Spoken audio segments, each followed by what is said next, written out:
Bonjour à tous, c'est Laetitia, j'espère que vous allez bien. Donc aujourd'hui, une petite vidéo pour travailler les postures de fin que j'utilise en tout cas moi pendant les cours.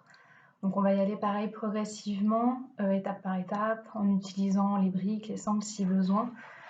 Et ensuite, du coup, on enchaînera toutes les postures les unes à la suite des autres. Donc on va commencer assis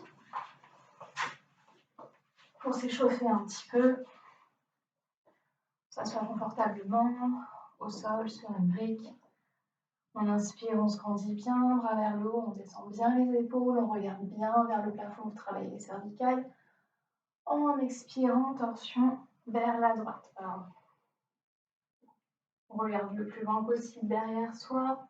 On s'aide de la main qui est sur le genou pour aller un peu plus loin dans la torsion.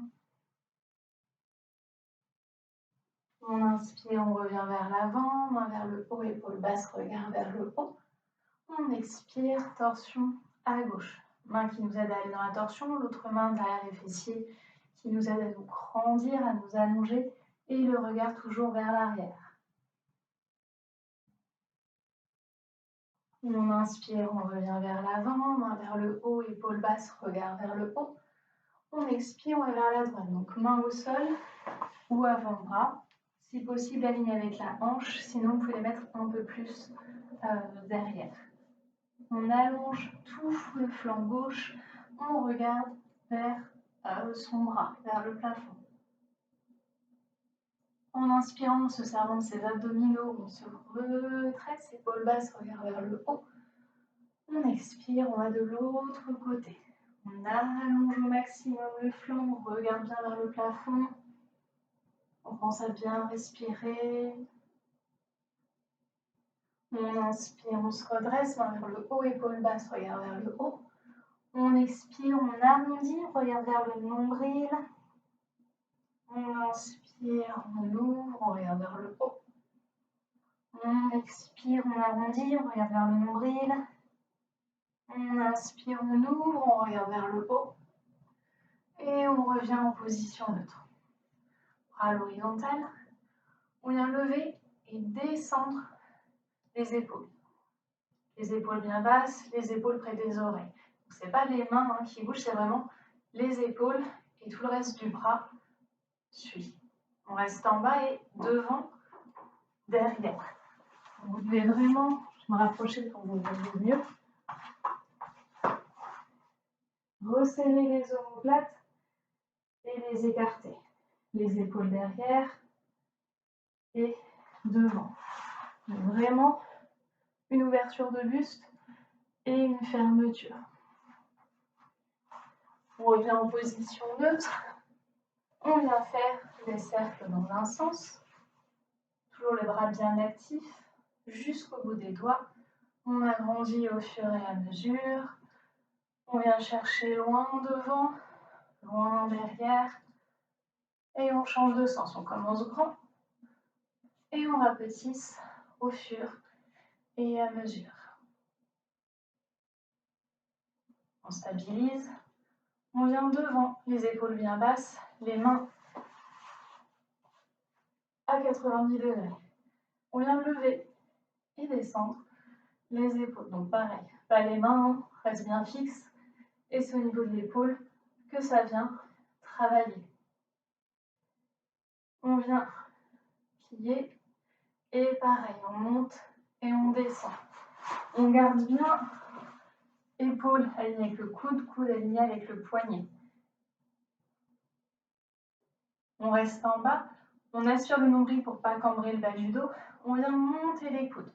Donc on ne les monte pas en les écartant, on garde bien largeur d'épaule et les mains ne se rapprochent pas des épaules. Souvent on a tendance à faire ça, donc on écarte les bras, on amène les mains ici. Donc on monte les coudes tout largeur d'épaule et on a toujours nos angles droits au niveau du bras. Donc on monte, on monte, on monte, donc on ne cambre pas, donc on aspire le nombril, on engage les abdos, on garde les coudes serrés, les épaules basses. On n'est pas comme ça, on ouvre, on ouvre, on ouvre, on ouvre. Sans monter les épaules, on vient tendre les bras. Et on vient monter et descendre les épaules. Ok, vous pouvez relâcher, passer un petit peu au niveau des épaules, deltoïdes. On va venir prendre une sangle, une ceinture, une écharpe, un foulard, ce que vous avez sous la main. Plier en 2, en 3, en 4, suivant vos possibilités. Bras écartés façon symétrique. Et on vient passer devant et derrière. Donc on passe les deux épaules en même temps. Donc on ne fait pas une épaule puis l'autre. Et on passe les bras tendus. Donc on ne vient pas plier les bras pour passer. Bien les bras tendus et les deux épaules en même temps. Quand vous arrivez vers le haut, montez les épaules vers vos oreilles. Ça va vous aider à gagner en amplitude au début. Faites-le plusieurs fois pour bien chauffer au niveau des épaules.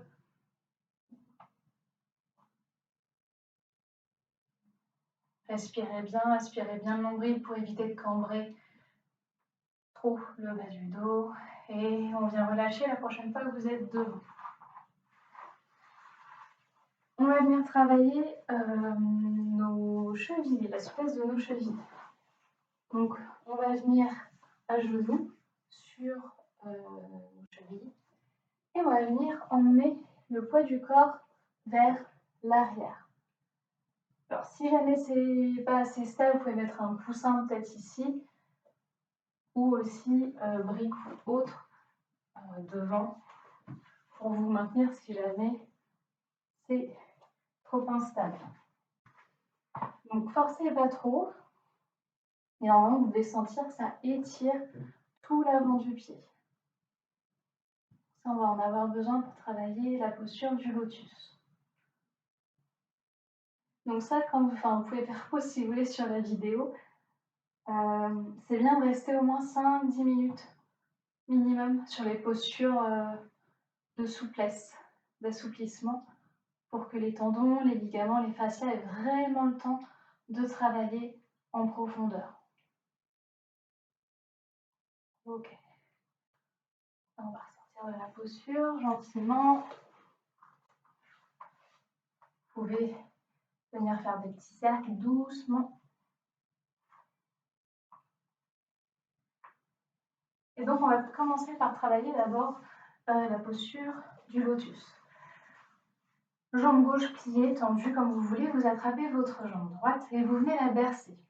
Donc, si possible, le pied dans le pli du coude du bras opposé et le genou dans le pli du bras, du même bras. Si ce n'est pas possible, vous pouvez attraper le pied avec la main opposée et venir travailler comme ça. Donc on essaye de garder le tibia parallèle au sol. Donc pareil, au début, il peut être plus bas, le pied plus bas que le genou. Et après, on essaye d'avoir la même hauteur pour vraiment travailler au niveau de notre ouverture de hanche. Donc alors là, ce n'est pas tout notre buste qui bouge. On essaye de garder le buste le plus possible stable. Donc le bras va bouger, la jambe va bouger. On essaye d'emmener le genou vers l'arrière pour venir ouvrir. Ok. Ensuite, on va venir s'allonger. Donc, on garde notre tibia devant nous. On vient passer les bras en dessous, comme ceci. Et on va venir s'allonger gentiment avec contrôle le plus possible.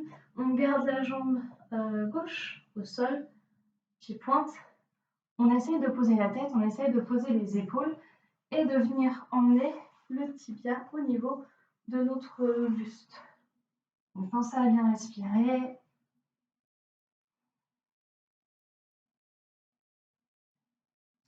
Après, si vous êtes à l'aise, si vous essayez, vous pouvez essayer d'emmener le pied vers la tête. Donc, de garder le genou bas et de venir essayer d'emmener votre pied derrière la tête. Forcez pas non plus, très bien de rester comme ça. On va venir se relever. Donc, on essaie d'utiliser ses abdominaux. Hop, et on vient se rasseoir de face. Donc on va commencer par le demi-lotus à droite du coup. Donc théoriquement, votre voûte plantaire va regarder le plafond. Donc là, il faut travailler du coup la souplesse de la cheville, donc avec l'exercice qu'on a vu avant sur les genoux avec le poids du corps vers l'arrière, et la souplesse au niveau de la hanche. Donc ça peut être travaillé avec ces exercices-là par exemple, ou en demi-posture Adnistambasana, donc juste une jambe avec la cheville au niveau du genou, et on emmène le genou vers le sol. Donc on n'ira pas appuyer sur le genou, on peut le travailler en force, donc en contractant au niveau des fessiers, ou si vous voulez appuyer, on appuie au niveau du mollet et de la cuisse, pas directement sur l'articulation, vraiment tout en douceur. Et donc là, ça vient travailler aussi du coup votre ouverture de l'hanche. Donc le pied, on essaye de l'emmener vers le plafond et on vient l'emmener dans l'aine, donc dans le creux entre le buste et la cuisse. Donc normalement, vous n'avez pas le genou trop vers l'extérieur. Vous avez quasiment le genou aligné avec votre hanche. Donc ça peut faire mal au début sur la cuisse, sur le point d'appui. C'est normal, le corps n'est pas encore habitué. Donc ça, c'est le travail de demi-lotus. Vous pouvez rester droit si vous n'êtes pas à l'aise, sinon vous pouvez venir du coup vers l'avant en gardant le dos droit. Une autre posture, ça va être de venir attraper votre gros orteil et de descendre vers l'avant. Donc, soit vous venez juste venir placer la main dans le dos si vous n'arrivez pas à attraper votre orteil. Vous pouvez aussi prendre une sangle, placer autour du pied et venir attraper la sangle. Ou sinon,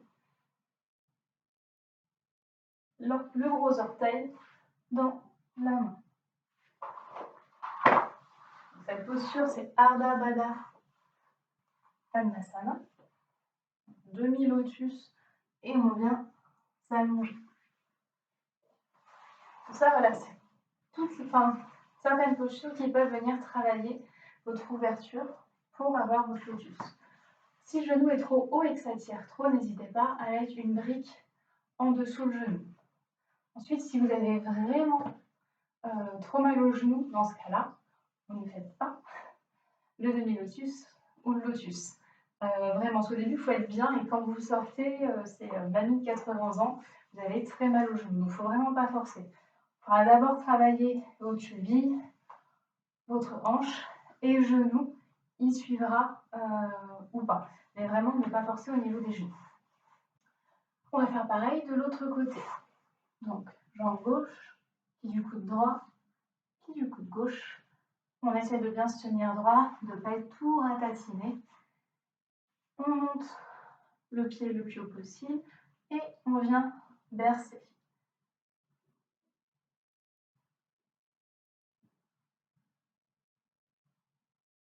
On va venir passer en dessous, venir s'allonger.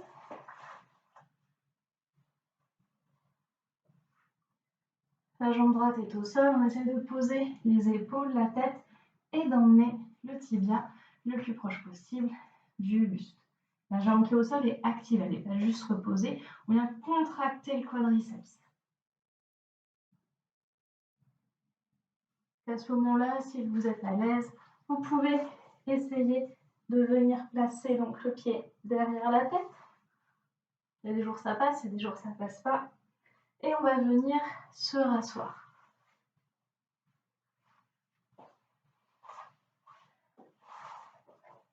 On va travailler Ardha Adnistambasana, donc cheville juste au-dessus du genou, le genou vers le sol, le dos bien droit.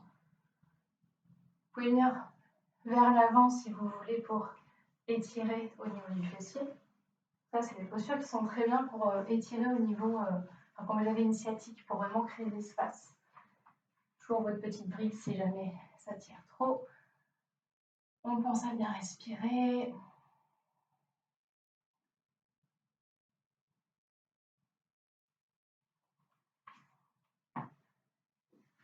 Et maintenant, votre demi-lotus. Donc, normalement, voûte plantaire vers le plafond, le pied au niveau de l'aine, le genou pas trop vers l'extérieur.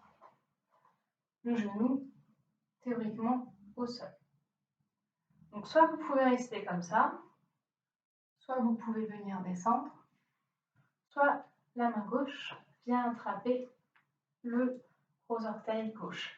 Alors pareil, si vous attrapez, on essaye de pas être, de garder le buste en fait dans l'axe, de ne pas attraper le pied et de rester le buste tourné vers la gauche.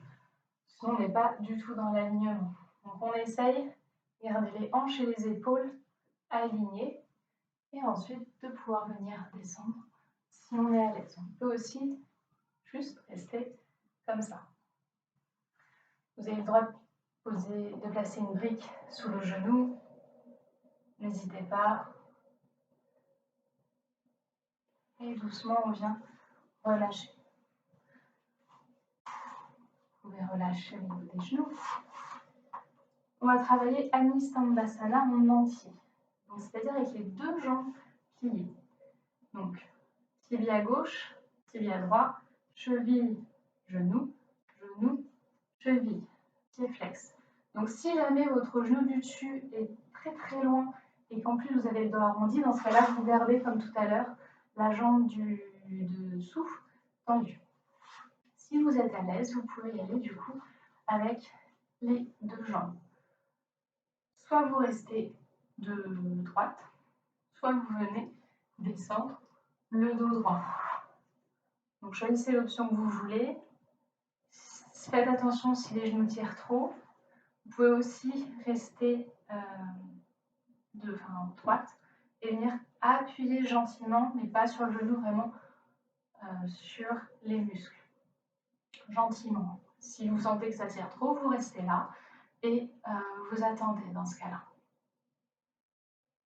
On va changer de côté. Donc la droite en dessous, la gauche au-dessus. Les deux tibias l'un au-dessus de l'autre. Genou, cheville, cheville, genou. Souvent, le pied qui est en dessous, vous avez tendance à le mettre trop vers la fesse. Il faut vraiment qu'il soit en dessous du genou. Donc souvent, il vient vers la fesse. Hop, vraiment aligné. Les deux pieds flex, le pied droit. Vous restez comme ça. Vous pouvez appuyer gentiment ou vous pouvez descendre le dos droit. Encore une fois, choisissez vos options.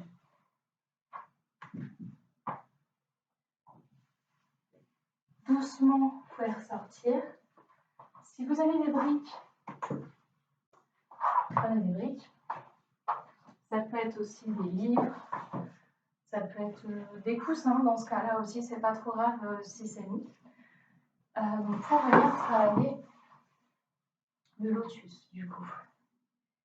Donc, théoriquement, on vient placer le pied droit en premier et le pied gauche ensuite. Donc déjà, vous pouvez essayer, voir si ça passe ou pas. Vous voyez aussi si dans ce cas, ça peut peut-être mieux passer avec le côté gauche qu'avec le côté droit. Si ça ne passe pas du tout, on peut le travailler avec plusieurs briques. Donc on vient écarter les jambes, 90 degrés à peu près. On place une première brique à l'intérieur de la cuisse gauche, près du pubis. On vient placer le pied droit sur cette brique. Première étape, déjà ça passe ou pas. Si vraiment ça ne passe pas, dans ce cas-là, vous restez au sol. Et vous travaillez juste en tailleur. Et au fur et à mesure, vous pourrez peut-être arriver avec dans ce cas-là aussi une plus petite brique, puis ensuite une plus haute, et ainsi de suite.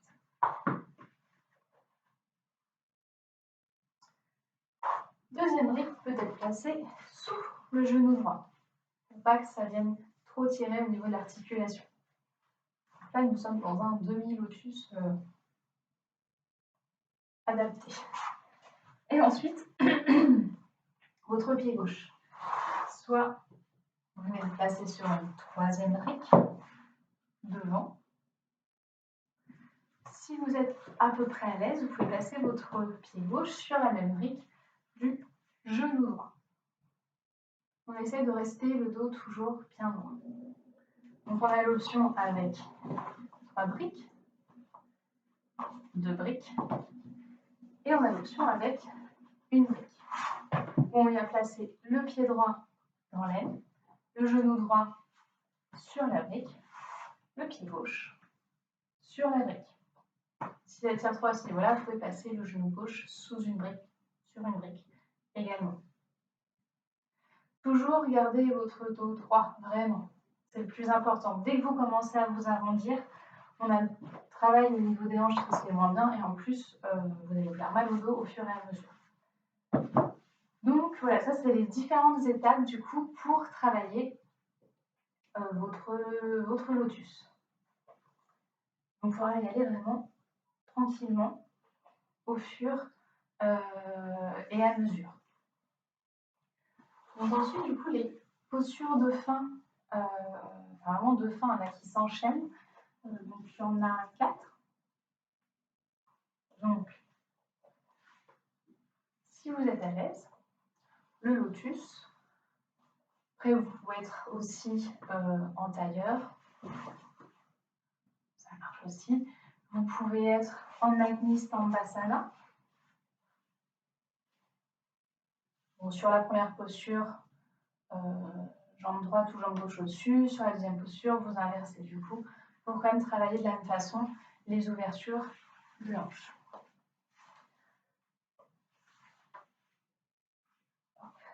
Donc, la première, Baddha Padmasana.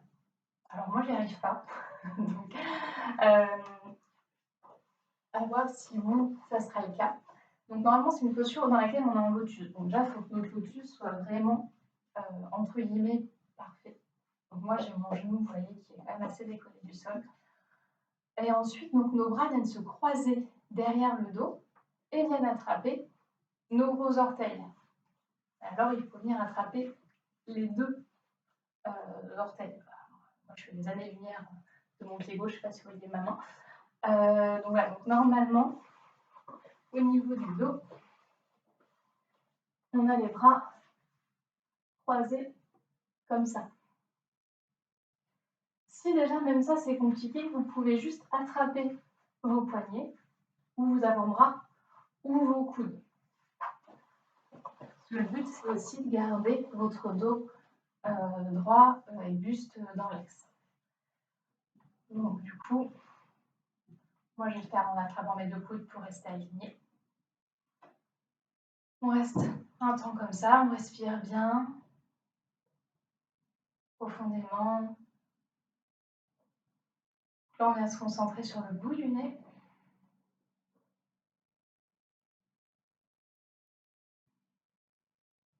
Ensuite, la suivante, Yoga Mudra. Donc théoriquement, avec vos orteils dans les mains. Donc là, c'est le moment de changer de position de jambe si vous étiez en Agni Stambhasana. Et on vient descendre et emmener le front au sol. Donc là, on a le dos qui va légèrement s'arrondir du coup. Là, on a les yeux fermés, donc restez dans la posture, on a les yeux fermés. On vient se concentrer sur le point au niveau du front. On respire, on relâche.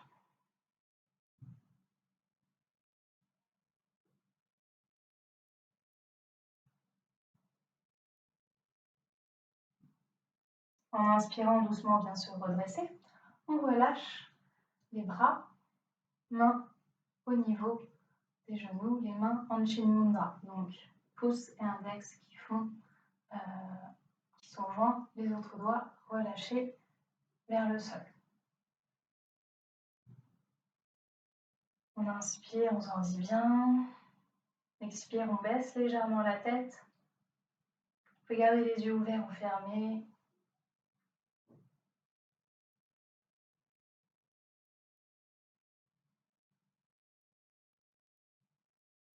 En inspirant, on vient se redresser. Relâche les mains. Et donc la dernière posture, c'est Utpluti. Donc n'hésitez pas à redéplier les jambes si vous en avez besoin. Du coup. Donc pour Utpluti, on a les mains grosso modo au milieu de cuisse, bien à plat. On vient emmener le poids du corps vers l'avant et on vient soulever les fesses et les genoux. Si je me mets au fil. Et donc on reste entre 5 et 100 respirations. Donc vous pouvez prendre des briques placées de chaque côté de vous, les mains bien à plat, soulever un peu les jambes pour les rapprocher et venir vous soulever avec l'aide des briques. Donc si vous n'avez pas votre lotus, ça va être un peu compliqué du coup, parce que le lotus permet d'avoir les jambes jointes en fait, donc c'est beaucoup plus simple de les lever. Donc vous pouvez le faire aussi avec les jambes en tailleur, les deux briques, et venir lever les pieds et les fesses. C'est un peu plus dur du coup. Les abdos doivent plus travailler. Quand vous montez, essayez de ne pas monter avec les épaules hautes, parce que vous perdez facilement 10 cm, je dirais. Donc vraiment bien descendre les épaules, comme on a fait au début. Bien les emmener les omoplates vers les fesses et venir monter. Donc voilà, ça c'est les toutes dernières postures en général qu'on fait voilà, dans un cours de yoga. Donc entraînez-vous, prenez le temps de faire vraiment étape par étape. Si le lotus ça passe pas pour l'instant, voilà, prenez des variantes tailleur, Anistambasana, pour vraiment pas vous faire mal aux chevilles, aux genoux ou au niveau des hanches, du bassin du cou et d'avoir le bas du dos arrondi. Donc même si vous restez 1 mois, 2 mois, 3 mois sur les premières postures d'assouplissement de cheville et de hanche, répétez-les avant de passer vraiment aux postures suivantes. Donc voilà. Entraînez-vous bien et bonne journée.